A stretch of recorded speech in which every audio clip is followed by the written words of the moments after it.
What's up everybody, Dusty here, back with more of The Sims 2, and this time we are in Belladonna Cove, which was introduced in Apartment Life. See, I never actually owned Apartment Life as a kid, as by the time it first released, I was pretty burnt out on The Sims 2, and to this day, I've never really messed with a lot of the new mechanics it introduced, or even just played around in this neighborhood, so I thought it'd be fun to check it out.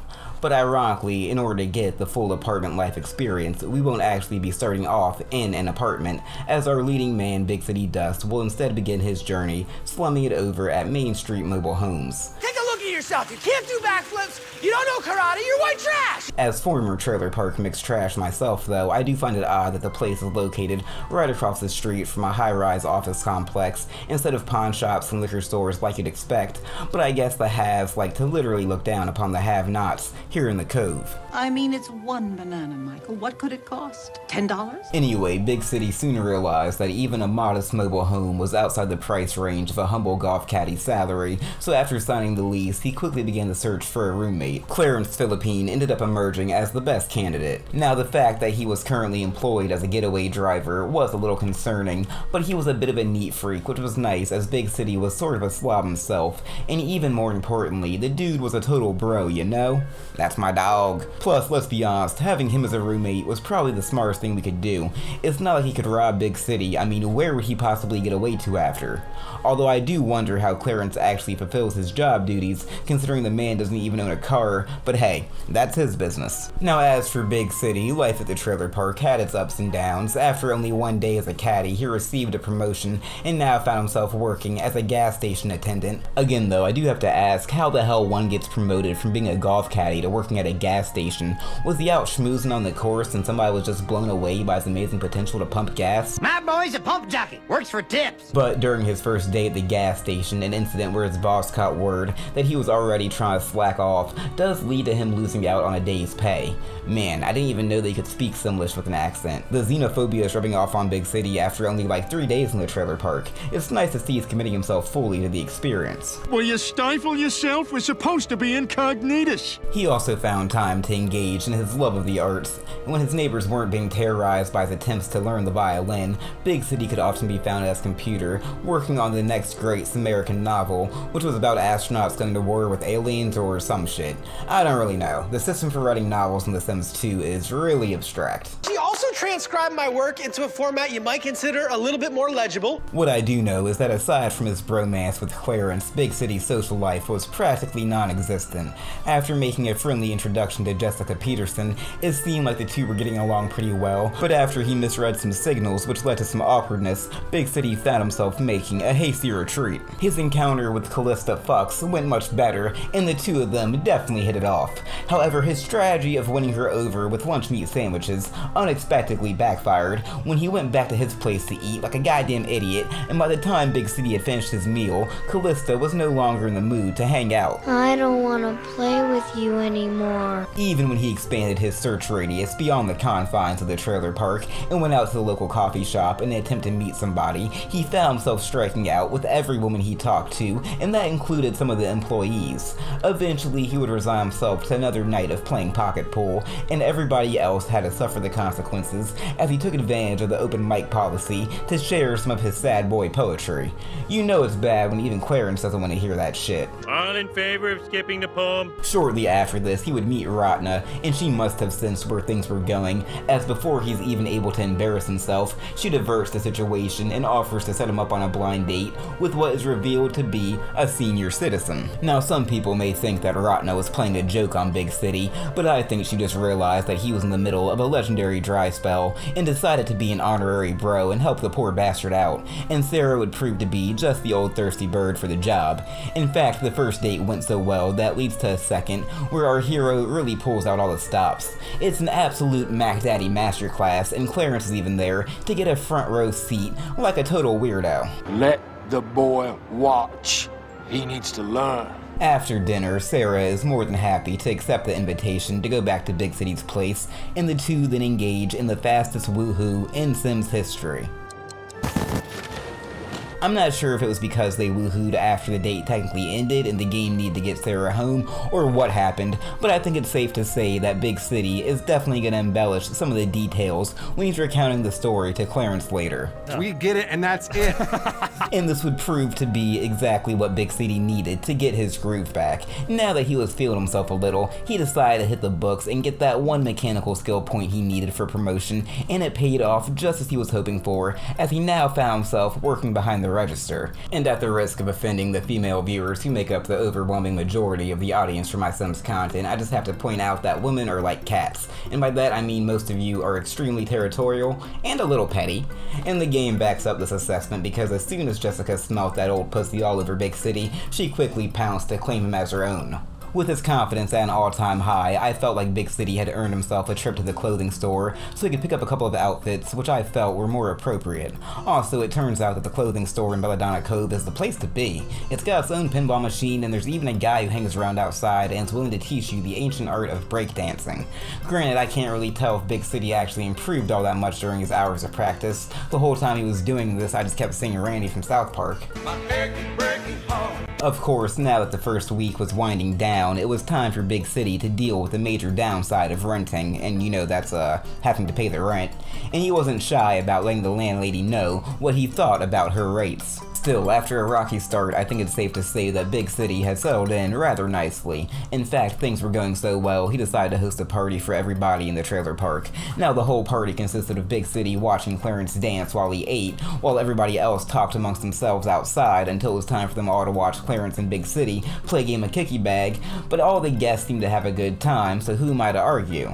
Once the festivities had come to a close, Big City decided to stop by and pay Jessica a visit. And still riding the high from the success of his party, he surprised her with an impromptu proposal, which was followed up by them taking the next logical step and deciding to move in together. As all this was going down, I did realize for the first time that the woman didn't even own a bed, which did make her constant rejection of Big City look even worse in hindsight. But hey, all that was in the past. The two would be moving forward into a new life of domesticated bliss. Of course, now that Jessica had moved in, this does sort of leave Clarence as the odd man out. The trailer was already a little cramped with two people, and adding in a third certainly didn't help the situation any. Not to mention the man does have some serious problems when it comes to taking a hint, and his habit of hanging out in Jessica and Big City's bed when he's left in the house by himself was downright creepy. But with all that being said, the man did possess a certain charm. I sleep in a racing car. Do you? I sleep in a big bed with my wife. But once it was clear that Jessica and Big City would be expecting a new addition to the family, it quickly became obvious that a trailer park might not be the best environment to raise a child. So they said goodbye to their friends at Main Street Mobile Homes and moved across town to Sentinel Apartments.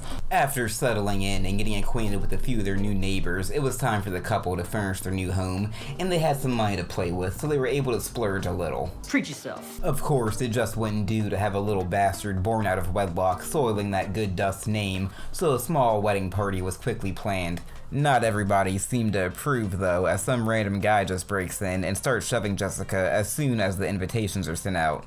And Big City wasn't even able to help defend her honor, as he was too busy being a good husband and preparing refreshments for all the guests so that his pregnant wife wouldn't have to. But despite kicking things off with such a bad omen, the wedding would proceed without a hitch. Things started off much more lively than Big City's previous party, as all the guests danced out on the balcony while Jessica scarfed down most of the sandwiches he had made for them. But as expected, things really picked up when it was time to get to the main event. Following this, Big City proposes a toast to Jessica because, like any man, he knows who this day is really all about. The two would then engage in the traditional cutting of the cake, and it was shortly after this that I realized they had a couple of wedding crashers on their hand. Like, who the hell is the small child enjoying some of the cake? But when it was all said and done, the wedding ended up being an overwhelming success, and Big City's old flame Sarah must have caught wind of what went down, because almost immediately after it was over, she gives him a call and invites him out on a date. And when I say old flame, I mean that in more than one way. Again though, Big City was trying to be a good husband, and committing adultery during his first day of married life didn't really fall in line with that, so he went ahead and declined the invitation. I mean, it's not like the man's Don Draper.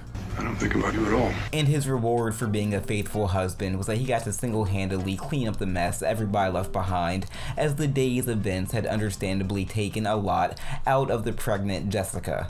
With the pressure of being able to support his new family truly starting to weigh in on him for the first time, Big City decided it was time for a career change and became a mailroom clerk. Carol! Carol, I gotta talk to you about Pepe! Now, it did pay less than his old job as a cashier, but something just tells me that the earning potential in the business field is far greater than that of a slacker. Call me crazy, but I got a good feeling. Now, Big City had no intentions of spending much time in the mailroom, so he quickly got to work building up his charisma skill, which I have to imagine mainly consisted of brushing up on a few corporate buzzwords so he could convince people he actually knew what he was talking about. Filibuster. Do you know what that word means? Yep. He also gets a little bit of revenge against Jessica for making him clean earlier, when he seems to intentionally be as messy as possible when he's taking a shower before his first day at the office. Speaking of Jessica, with her home on maternity leave, she was now stuck taking care of the housework during the day. Granted, with Big City out of the apartment, all this really meant was that she had to clean up after herself, but in her current state, that was easier said than done. One bright spot, though, was she didn't have to worry about handling any repairs, as one of the few upsides of renting is that you can just call your landlady when shit breaks down and have them deal with that nonsense while you enjoy a nice relaxing nap.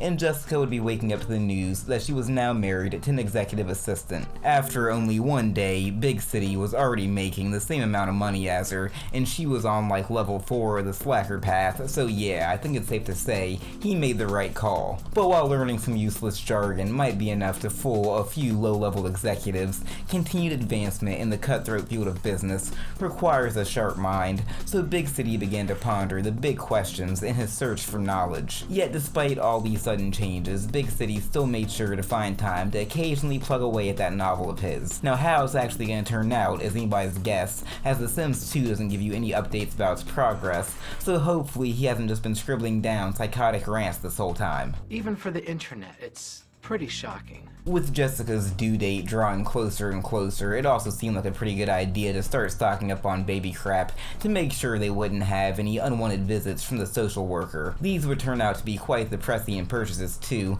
as the very next day, shortly after Big City left for work, Jessica would give birth to their son Desmond. I'm not completely sure why the entire neighborhood thought it was appropriate to barge in to congratulate her, but once they'd all been shooed away, Jessica would prove to be a natural at that whole mothering thing. And when Big City returned home, he would bring news of another promotion, and it was quickly becoming clear that his new job would require him to make some serious upgrades to his social group. I mean, no offense to Clarence, he's a great guy and everything, but as a salesperson for a highly successful company, Big City just couldn't be caught associating with the criminal element anymore. However, despite his plans of spending the night engaging in the low-stakes Game of Thrones known as office politics, Big City still made sure to celebrate the birth of his first son. I think it's fair to say by this point we'd gone from good times to the Jeffersons, or to put it another way, Well, we're moving on now. they might not have had the picket fence or 2 cars in their garage, or even a garage for that matter, but I mean in 2024, if you got an apartment you can comfortably afford, I'd say you're doing pretty good. Although I do have to point out that it turns out the residents of Sentinel Apartments weren't all that much classier than their counterparts over at Main Street Mobile Homes. I mean, these two moved out of the trailer park to get away from shit like this. Big City might as well invite Clarence over to teach little Desmond how to boost some speakers. On the topic of little Desmond, as any family sitcom can teach you, having a kid brings on its own set of challenges, because while some babies can indeed be cute, all babies are guaranteed to be self-centered little shits who don't give a damn about anybody else's well-being. Oh, it's 3 a.m? Well, I just shit myself, so unless you want to deal with the smell and my crying all night, then you better hop to it. What's that about having work in the morning? Well, that's not my problem, and I'm a little hungry, so get that ass up and get me my bottle. Seriously, anybody who's ever had to take care of an infant for any extended period of time and denies they had a fleeting urge to punt that bitch out the nearest window at least once is either a liar or that child's mother. And even then, I think they're lying. But you quickly move past that because of that whole irrational thing we call love, and then before you know it, that little baby has grown up into a toddler and is starting to showcase their own little personality and develop some of the essential skills that separates man from beast. It was also shortly after his birthday that it was decided Desmond's crib would be moved into his own room, as now that I could actually see his moods, it was now possible to tell when he actually needs something and when he was just being a dick. Savages, idiots, idiots! next? And even occupied with his new responsibilities as a father, Big City still continued to climb the corporate ladder, eventually settling into the prestigious title of executive. And while Jessica was obviously proud of her husband, it also seemed like there might have been a touch of jealousy, or at the least, she was starting to go a little stir crazy and get sick of being stuck at home with Desmond all day. Inspired by Big City's recent success, she decided to quit her job too and look for something she was more suited for. What I do have are a very particular set of skills. This would lead Jessica to join the military, where she was already qualified to work in counterintelligence before immediately earning a promotion to flight officer. Now, I'm not exactly sure what the female equivalent of metaphorically whipping out your dick and slapping somebody with it is, but I am sure that's what Jessica just did to Big City. You can suck my fat tits too! With these two loving and successful parents, it should come as no surprise that Desmond wound up growing into a child with unlimited potential. Well, according to the game anyway. His habit of wearing a pool inflatable on dry land strongly indicates otherwise, in my opinion. Then he almost drowned in 3 inches of water. The penguin exhibit. Anyway, considering that Jessica and Big City were both now making some serious bank, it didn't make any financial sense for the couple to continue to rent, so the Dust family would soon find themselves moving into their very own starter home. As previously established, Big City's the one in charge of most of the domestic housework, such as the cooking and cleaning, while Jessica handles the tasks that require good old-fashioned manual labor. Now, I know some people would be opposed to this whole arrangement, but Big City is a 21st century man, so if his wife wants to be the one who takes care of all the yard work and unclogs the toilets, then he's not gonna fight her over it. And honestly, considering their respective skill levels, you could argue that Big City has the far more dangerous job. Like, can you imagine being out jumping rope at 4 a.m., as children do, only to have a fire truck come racing up because your dad somehow almost burnt down the entire house while attempting to make pancakes? But fires aside, now that Desmond was no longer just a helpless little poop-making monster who required constant attention, his parents found that they once again actually had some free time and were able to resuscitate their practically non-existent social lives by reconnecting with old friends as well as making a few new ones. Even Clarence was invited back into the fold after he'd essentially been banished to the Shadow Realm due to his criminal connections. Yeah, it turns out once you climb high enough in the business field, you realize almost everybody's crooked. Fugazi, Fugazi, it's a wazi, it's a woozy, it's a fairy dust. It doesn't exist. And like most long-term couples, they often found themselves attempting to spice things up in the bedroom, although their antics weren't limited to such vanilla locations. You just know that poor kid's gonna have some questions later. It smells funny in there. No, it doesn't. As for Desmond himself, he was just your average kid. He went to school, played with his friends, engaged in some hobbies, and learned a small degree of responsibility in the form of homework and the occasional light housework. Trust me though, kid, it could be a hell of a lot worse. There was one minor inconvenience though when Jessica's schedule changed after she's promoted to senior officer and the family is forced to hire a nanny because leaving a kid home alone for an hour apparently constitutes child abuse in Sim City. Now I'm gonna starve! I swear, this woman has the easiest job in history. She literally does nothing but read the paper until the bus shows up. And the one time Desmond had a snow day and she was actually needed, she spent 80% of the time just wasting the family's food supplies by making a bunch of crap that nobody wanted to eat. Big City would also suffer quite the setback when one of his investments went down the drain, costing him $4,000, which was more than the family actually had on hand, meaning they were technically bankrupt. Don't feel too bad for them though. It's easier for the rich to bounce back from these kinds of things, and while this sort of setback would have had Big City and Jessica pawning off everything valuable just to make a rent back in the trailer park, after only a day's work, they were pretty much back where they started. In fact, things were going well enough that Big City and Jessica decided the family was in need of another member and decided to adopt the kitty Bonkers. Now, spoilers, Bonkers here doesn't really add anything to the story, and honestly, I could have gone the whole video without putting a spotlight on him, and it wouldn't have made that much of a difference. But I mean, come on, look at the little bastard. If anything happened to him, I would kill everyone in this room and then myself. In a further attempt to give Desmond all the advantages they didn't have when they were coming up, Jessica and Big City would also attempt to enroll him in a local private academy and invite the headmaster over. Everything seemed to be going well as he was given a tour of the house and enjoyed some of Big City's famous spaghetti, but he must have sniffed out the family's humble trailer park origins as every attempt to schmooze with the old snob was repeatedly shot down. Naturally, their response to this is to lock him in a hastily thrown thrown together pen out on the front lawn. Put the lotion in the fucking basket! But this is when Jessica and Big City learn that they'd apparently been attempting to enroll Desmond into Hogwarts as the headmaster pulls some voodoo bullshit and vanishes into thin air. I mean, it makes sense if it was bonkers. Cats do not abide by the laws of nature. However, the man apparently learned his lesson as he proved to be far more receptive during his follow-up trip.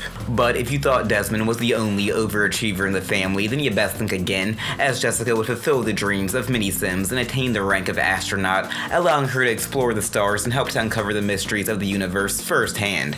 As impressive as that is though, can you imagine how annoying it'd be to have an astronaut for a mom? Like, she makes plans for a family lunch or something when you just want to hang out with your friends, so she hits you with, I came back from space. like, how you gonna respond to that? On the upside though, it has to be nice to know you're gonna get everything you want for your birthday. I mean, what more could a kid ask for than a version of The Sims busting out that looks like it's recorded on a Nintendo DS and only lets you make your sim before it boots you back to the main menu. Oh yeah, speaking of birthdays, it was time for Desmond's next one, so all the guests are invited over, and after the customary festivities, it was time for everybody to gather around and watch him blow out the candles as they got a few steps closer to adulthood. By the end of the night, the guests had basically trashed the kitchen, and there was one guy who had peed himself and was desperately in need of a shower, so all in all, it was pretty much your classic sim party. However, Big City and Jessica did learn that the private academy that they had signed Desmond up for might not have been as prestigious as they were led to believe, as the headmaster hangs around and plays Desmond's new drum set long after everybody else has gone home for the night, and when Desmond finally sends him packing, he seems really distressed by his lack of tips. Now you might be thinking that the fact that Desmond is still having trouble with his elementary school homework as a teenager would indicate a challenging curriculum, but you have to remember that this is a kid who originally thought that a pool floaty was a fashion accessory, so the boy might not be dealing with a full deck here. I'm special! Shortly after this, Jessica would finally put an end to the debate as to who was the official breadwinner once and for all, when the public support for her latest mission, the very creatively named Operation Explore Unknown Oceans, swells, leading to a National Innovators Award, which was accompanied by 50,000 simoleons, firmly establishing the family in the upper class. She would immediately use some of that cash to buy Desmond a car, so he no longer had to rely on public transportation like some sort of homeless vagrant, and also buy herself an old junker, which she would begin to restore as a hobby. Speaking of Desmond, he now quickly found himself having to deal with all the highs and lows that come with those lovely teenage hormones. Remember when life was so simple that your biggest worries were dealing with an acne breakout and finding out that your crush liked you back, and getting to second base was actually something worth bragging about? Make out rave. Good times, good times. However, as much as he might have cared for his main squeeze Ratna, it would soon become apparent that Desmond had quite the wandering eye and didn't consider himself a one-woman kind of sim. And unlike his dad, the art of seduction would come naturally to Desmond, and I'm sure all the money he now had to play around with certainly didn't hurt. Still, it didn't take him too long to discover that some people were still immune to his charms. Eventually, Jessica would wrap up work on that junker she was restoring, but a midlife crisis would lead to her flipping it immediately for a tidy profit, then buying an exotic sports car and taking advantage of the platinum aspiration score it provided to drink from the elixir of life. She would use the precious days it added to reach the top of the military career and be able to fully appreciate the fruits of her labor while still in her prime. Meanwhile, Big City had finally put the finishing touches on that novel he'd been working on for the last few years. It wasn't a runaway bestseller that was going to convince him to quit his day job anytime soon, but it did respectable enough that he was inspired to immediately start work on a follow-up. From Trailer Park Trash to your model SimCity family, I think it's safe to say Big City and Jessica had done everything within their power to provide Desmond with a proper upbringing. But of course, as parents, you know that your whole job is to get your little baby bird ready to leave the nest. It seems like one day you're changing diapers and teaching them how to walk and talk, and the next day they're applying for scholarships. Then before you know it, they're out the door and off to college, where lacking any parental oversights, they'll now be free to make all their own decisions. For better and worse. You know it's true what they say, life comes at you fast. What's up people, Dusty here again, and I hope you all enjoyed this video. If you didn't, then I've got no clue why you're still here at this point, like what are you doing? But if you did enjoy it, then why not leave a like and consider subscribing to the channel to be kept up to date with all my latest content. Or don't, don't let me tell you how to live your life. Anyway, as always, thanks for watching, I'm out.